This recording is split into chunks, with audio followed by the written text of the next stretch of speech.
All right, this is third time's the charm.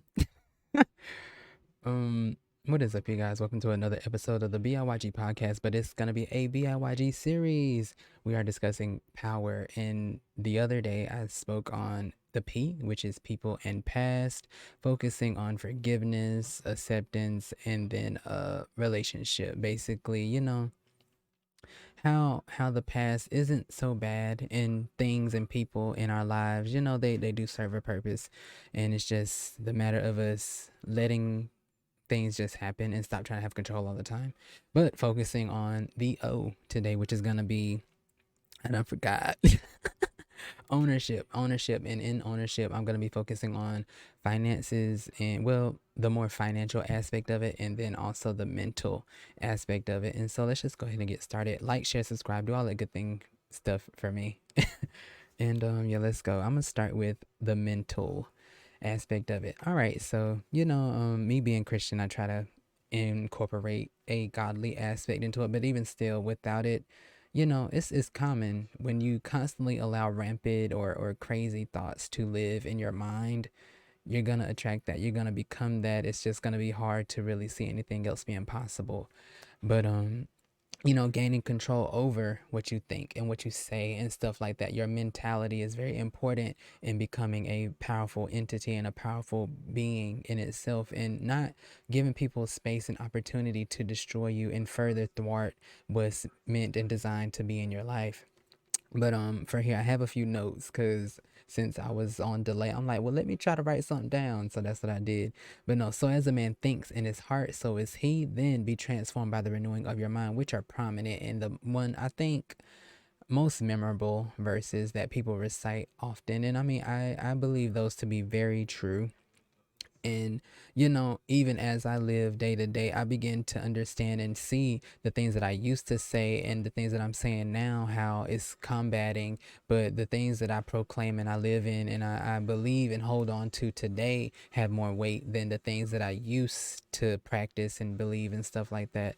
But then also being transformed by the renewing of your mind, really just taking the time to own what you think, own what you say, own how you feel, and stop allowing others to dictate or have power over your existence. And then that's important to me in that manner. And then we also have, for another note, constantly think something good. Even nothingness is detrimental, and I stand by that. I know that for a fact.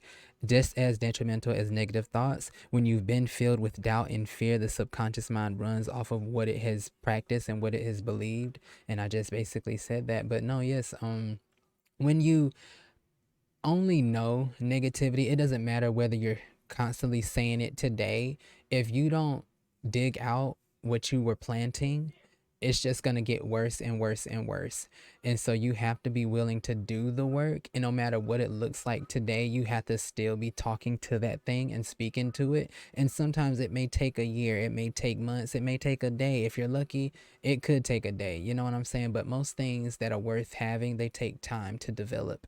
And so, for me and my experiences personally, yes, there are things that I've said about myself that aren't necessarily what I would like to see in my life, but I could sit here and say it was an extension of this happening. But even still, you know what? I'm not in that same position.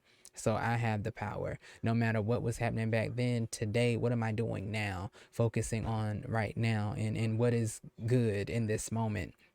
And so, it's just important to really, give me a second, take authority and facilitate and govern your thoughts, because it's you are the one who is more in control. Like, yes, people can say whatever they want to say and think whatever they want to think, and don't get me wrong, I know this to be a factual. People people do have power. The tongue is a very sharp tool, and so you have to be careful who you link with and who you say amen to, because there are some people who will speak against your life in the shadows, and you may not have any kind of idea. But that's where you have to do more than they are doing, because regardless to what we think so or not, there are witches and people in the dark that are working harder, longer than most of us are.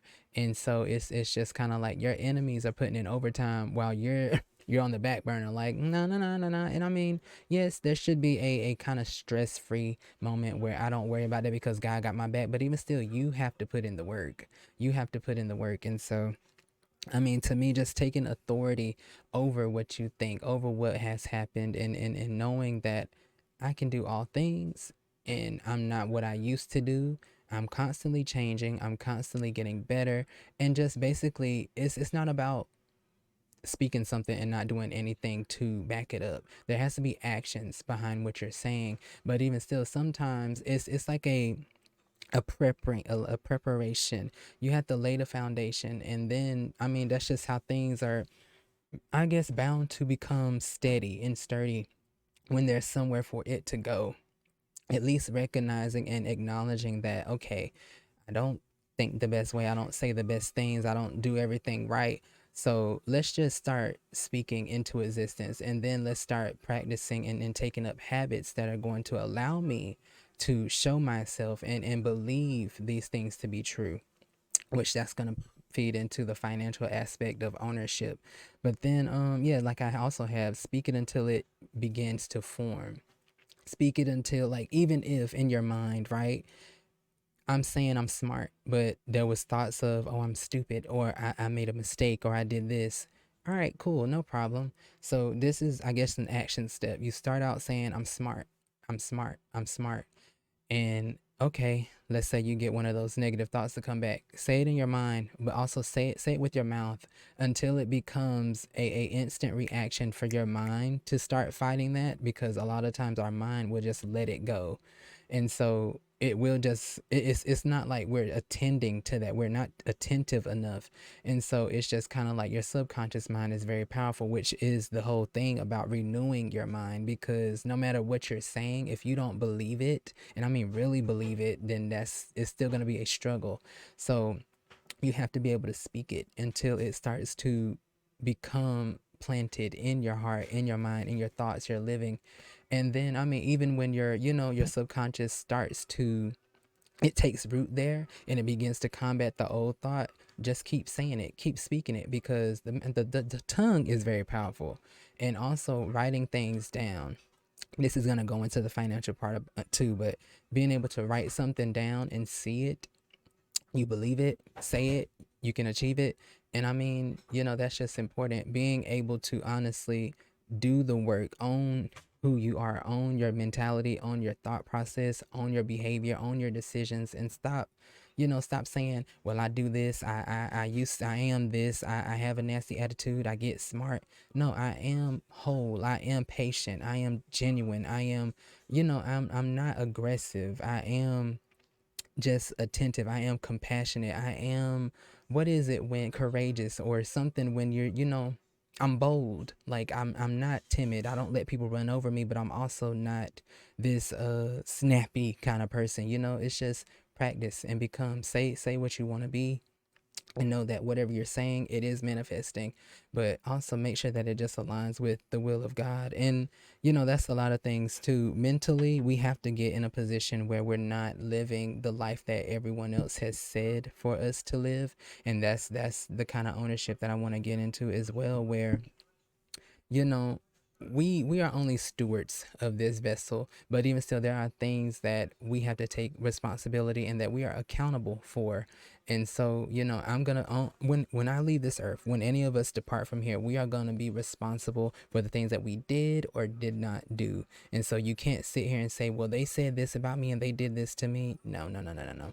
It's gonna be all about you. And so that's why it's important how you, what impressions you give people, but what they say, no, no, no, no, no, no. Don't let anybody make you think that their opinion of you matters. And don't get me wrong, in some ways it kind of does, but only if you're hurting people, only if you're doing something in a negative way does it matter, because most of the time people are trying to help. They're not trying to be negative by correcting you. You should want that kind of conviction, that kind of help in your corner.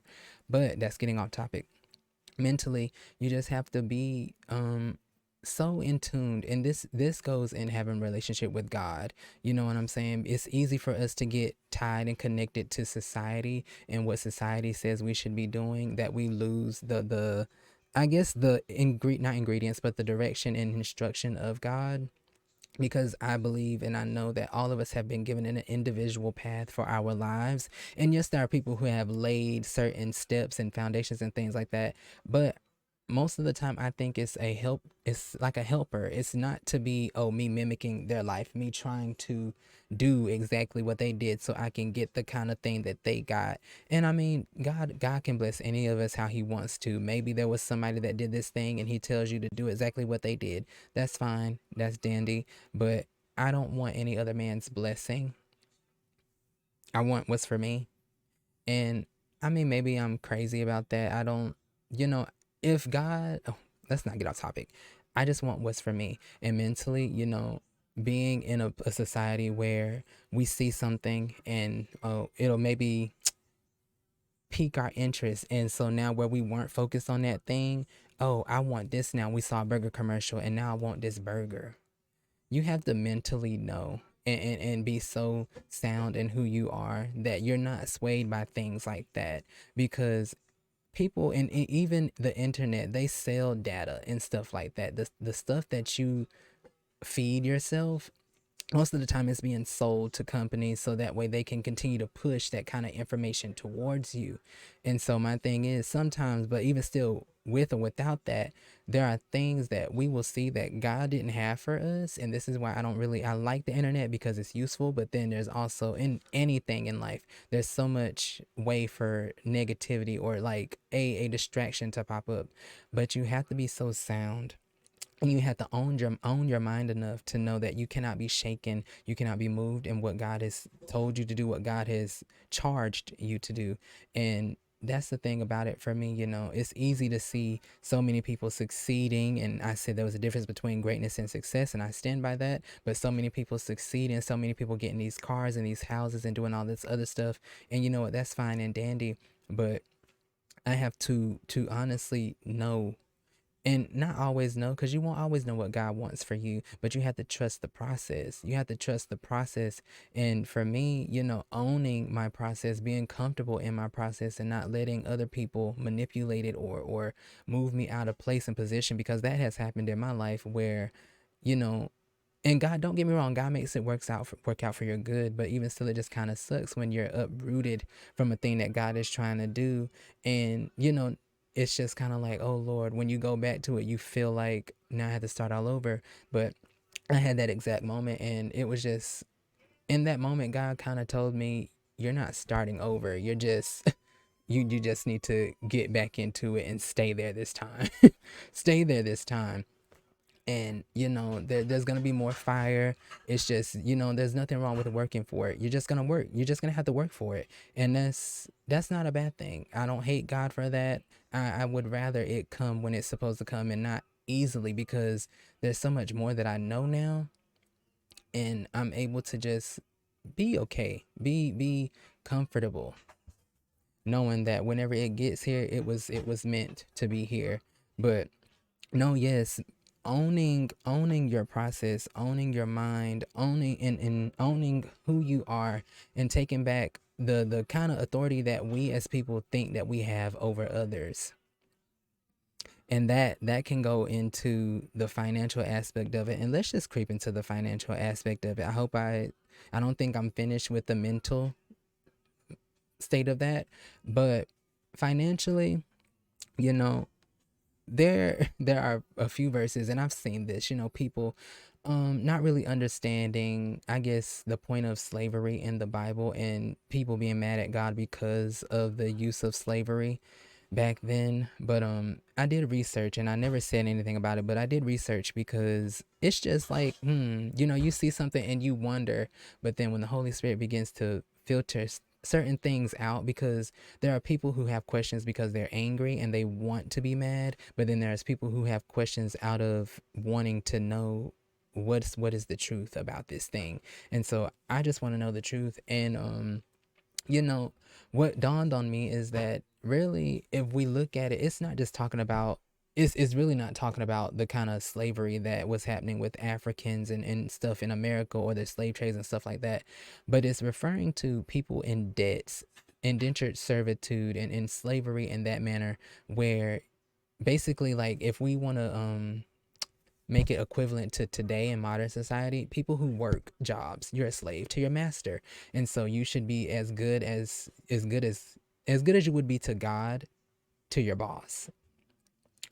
And so in reality, the whole thing about servants, when they finished serving their time, and this is where I'm going to come in with ownership. When you finish serving your time, when you finish that season of your life, you were supposed to come out with what you went in with, but even more. And this may be off, but basically what I'm trying to say is you are supposed to be able to have something and start a new part of your life, not to continuously serve someone for the rest of your life, not continuously flip burgers for the rest of your life. You're supposed to be saving your stuff up so that you can build a better future for yourself. And I mean, if you like the job or the thing that you're doing, then that's a different story. But God has given all of us a certain ability or gift, and some of us are meant to use that gift under a mighty person, and that is different. But the people that God has given a gift and a dream to step out on faith and do their own thing, but yet they use, society's pressures and standards as a way to make excuses and say, well, I can't do this because I got this. I get that. That's understandable. And this is where I come with the whole another mental ownership part. You got to stop taking on responsibilities that you don't need.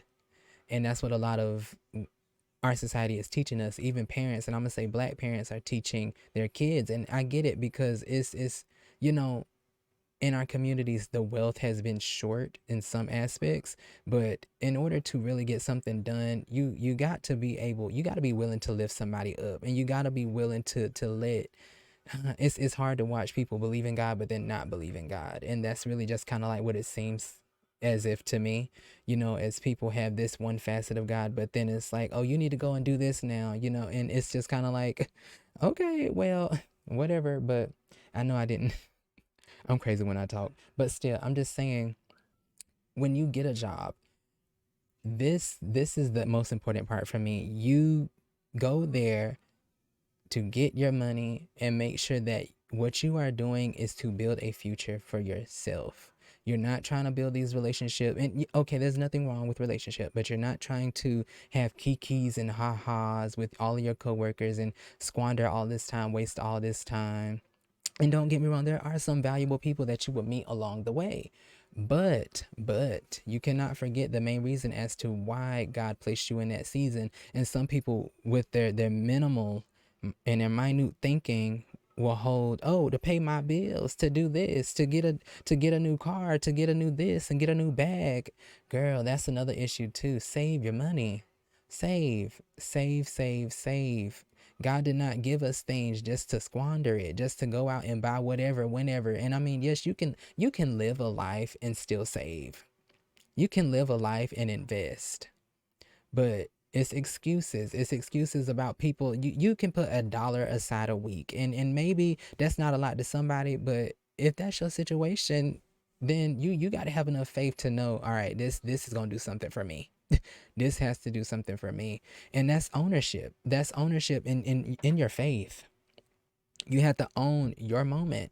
Own your moment. And then if you want something more, show yourself worthy. Show yourself I guess responsible enough in that you steward what you've been given.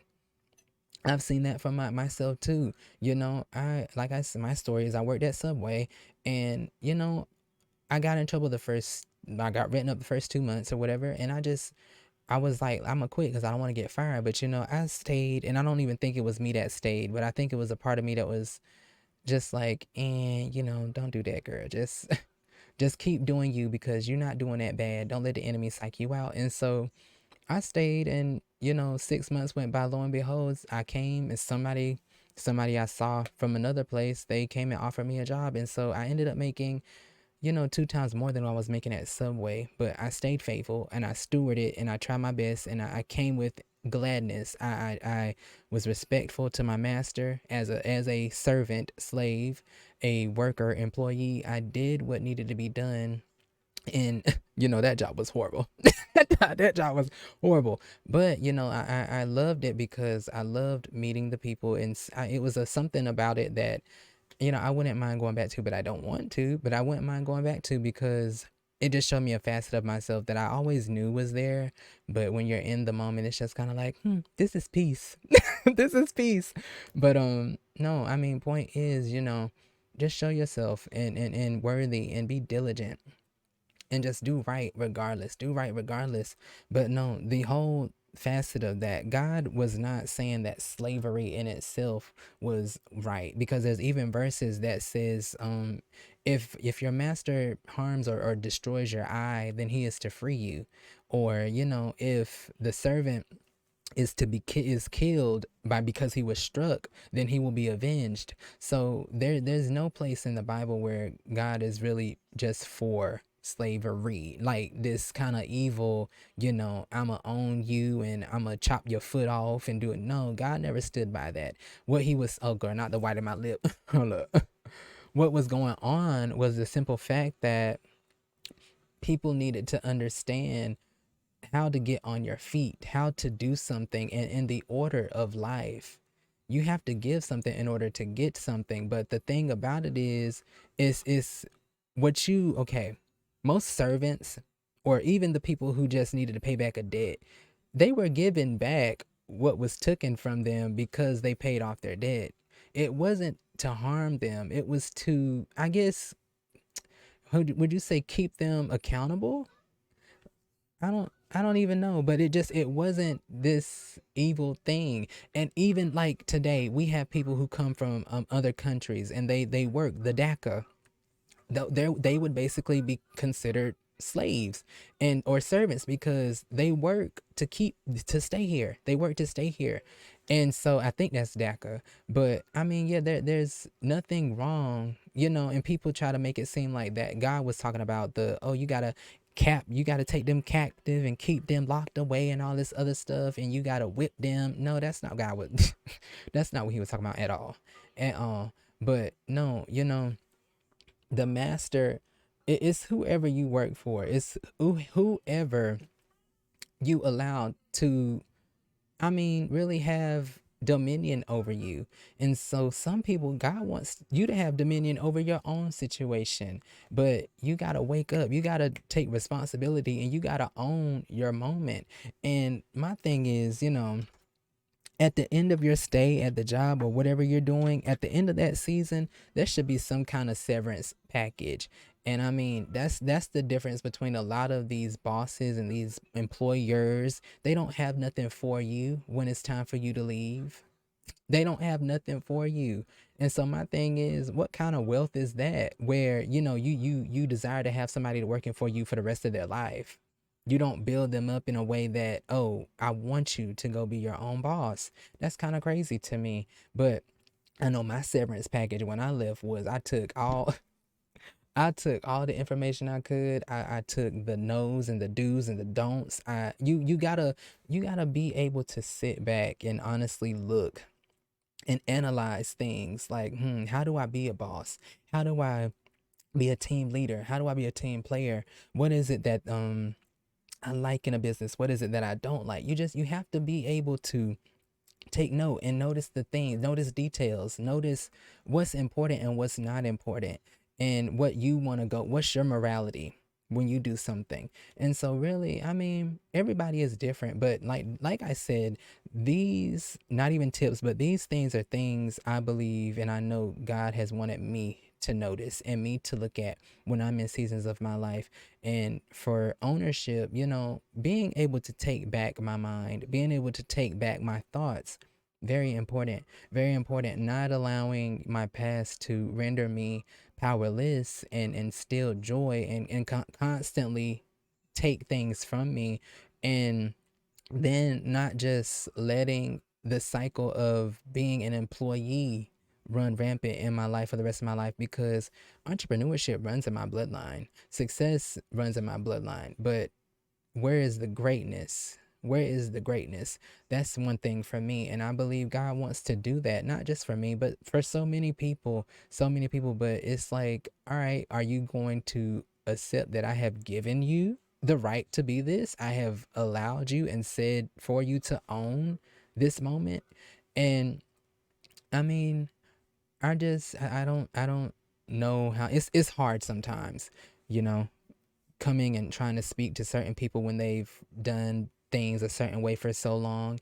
And I spoke to God. I was like, Lord, I don't know if I can be a therapist. And I know this is about to get off topic, but I like therapy work. But as I ran into a one person, they just kept thinking and saying, well, it's hard when you've seen life and you've done this. And when you're a child of God, or even just someone with radical faith, it just I've seen bad things in life, and people will think, because of the faith you have and because of how you look physically, that you haven't been through anything. And that's probably one of the, I don't want to say dumb, but sickest, is disheartening things for me, because we all tend to do that sometimes. We'll look at people and judge them by their physicality, and that's not right.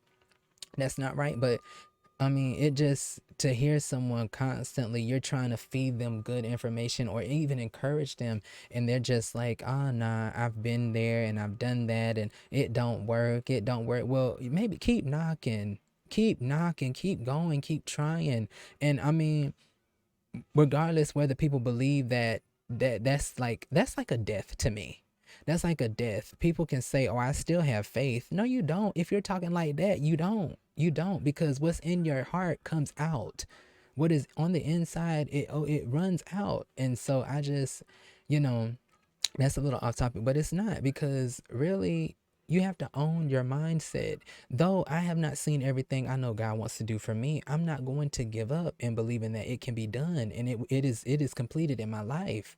And I don't want anyone else to. That's a choice.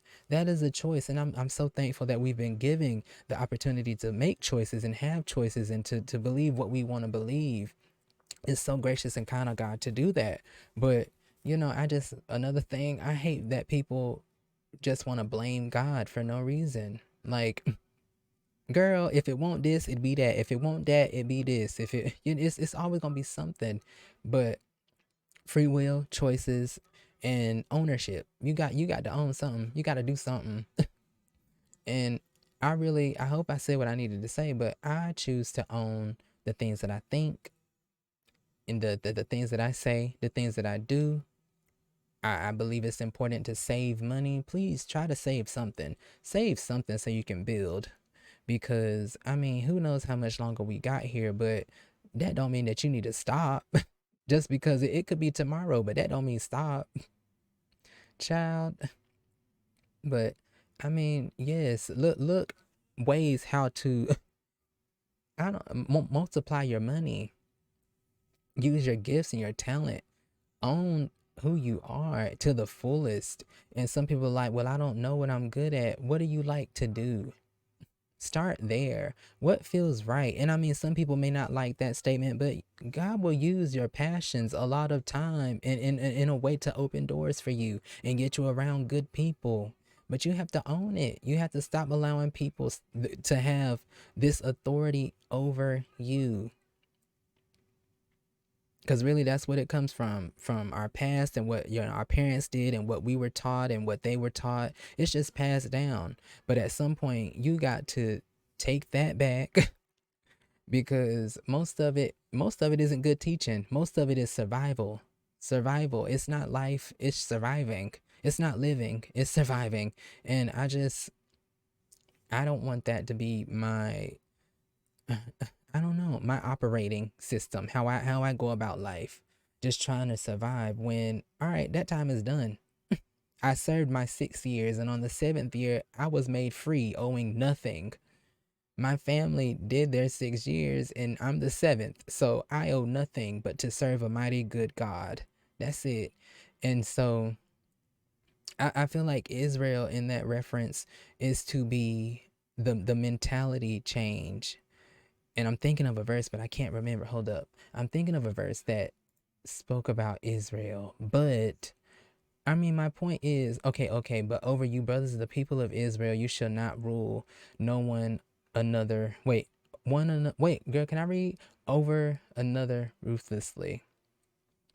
But I don't know. I don't know. I think, yes, Israel, in my opinion, it feels as though the people that have gained their confidence, that have gained the truth about God, that have understood and grabbed on and held on to their giftedness, their confidence, their authority, their dominion, you cannot have rulership over them anymore because they know what it is that they're called to do, and they're gonna go to God about it, and they're going to distribute it amongst the earth. And so, I want that mentality, and I believe that covering is over me, where I resemble the children of Israel, because no one can thwart it or even contain it anymore. I surrender all of it to God, but I also take control of what I am supposed to do, my mission and my instruction and the charge that God has given me. I'm gonna fulfill that. And so, I feel like I just talked kind of, but no, taking charge and knowing that I am in control. I don't control everything. I can't control everything. That's not what I'm talking about. But the things that you think, you can control that. You can bring that into submission. And if you can't, there's a possibility that there are people who will struggle with that. But God is mighty to save. And I don't doubt that. God is mighty to save, and you just have to involve him in it. Involve him in it. And I believe if you're a child of God, he's not going to leave you to just, just, I don't know. What's a good word? Like wallow in that. Not me. I don't believe that. I don't believe he's going to let you do that. But then also the same thing goes with your finances. You know, I don't believe he's just going to let them things stink for a long time either, especially when you come into your own and know that, okay, I got this gift, God gave me this, so let me use it. He said that it would make room for you in the midst of great people. So no, I have to see that, and I'm gonna hold God accountable to that. That is your word. And so come on now. Come on, because I mean, there is no reason. And you know what? God could give somebody 5, 6, 7, 8, 9, 10 gifts and call them to be a servant. We don't know how God wants to work, but my thing is always go to God. Go to God. Stop asking all these people what you need to do if you ain't asked God first. If you have not went to the Father for yourself on your behalf, stop going around asking everybody else. And then once you speak to God, then get counsel. Build a group. Build somebody that you trust. Let God filter them people out and weed them people out and give you something that's real. So that when he says something, there's somebody to confirm it. Because a lot of times that's what we do anyway. When we go asking people for information and advice, we looking for them to say a specific thing. But what? That's why you need to stop asking people so much and just do what God said to do anyway. The advice and the direction and the information has really already been, what is it, downloaded into our spirit. But most of us just want to act clueless and, oh my God, I don't know what to do. I don't know what to do. Well, sit and wait then. If you ain't heard nothing from God and you don't feel nothing stirring up on the inside of you, just wait. Just wait. Just be happy. Live your life. Live your life. But in the middle of living your life, live smart. Live smart. If you working while you living and God ain't spoke nothing yet, save up your money. Say go eat out every now and then. Go buy a new something. But there is nothing wrong with being frugal. There's nothing wrong with saving. You don't have to buy the latest this and the latest that. If you got a iPhone last year, you can wait 2 or 3 years before you get another one. Well, let's say 4, because how long have I had mine? About 7 at this point. You can wait. You can wait. Like you got a PS4 or PS3. You don't need a PS5. You good. I mean, people just don't understand. Just be content with what you have and stop living in a society where we compare. We have to get the latest thing because we want to compare ourselves and look as if we're in this position that we're not in. And some people are, but even still, they're not in it because their heart is damaged. When you constantly live in a position where you got to have the latest thing, that's a damaged person. I don't care, because at some point you have to be comfortable with what you have. And if you're not, there's see, and that's another thing. I don't fear money. I don't fear money. That's why I love the part where I've had much and I've had little. I love that for my life because I understand the importance of it. I'm going to look good in a Walmart shirt. I'm going to look good in my ASOS. I love ASOS. I'm going to look good in whatever. I don't really want Louis, Gucci, or none of that kind of stuff. I feel like that's stupid because there are a lot of small retail resale places that have good looking stuff if you look. But I mean, to each their own. But I don't fear money. Money is a power in itself, and you gotta, you know, get in a position where you have it so you can do good things. You can do great things. There are a lot of things, that run from money. You need paper, you need pencil so you can write down the vision. You need money, at least $2, at least three. I don't know. You need a little something.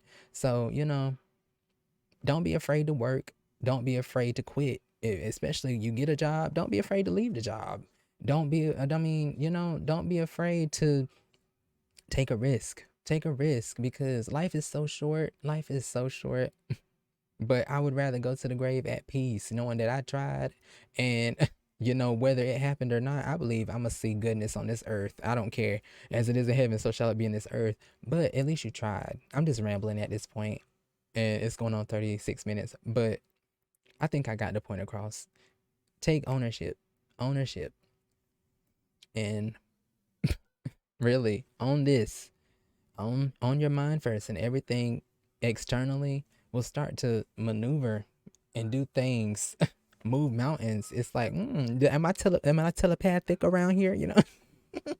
Do I got that? I'm like, but I mean, yeah, I believe so. You own your mind, and you'll start to see results. You'll start to see, the things that God have been saying and God has been trying to do in your life. When you remove the clutter, get the clutter out the way, get the trash out of there. So, with all that being said, I want you to stay positive. Keep that with you, spread it wherever you go.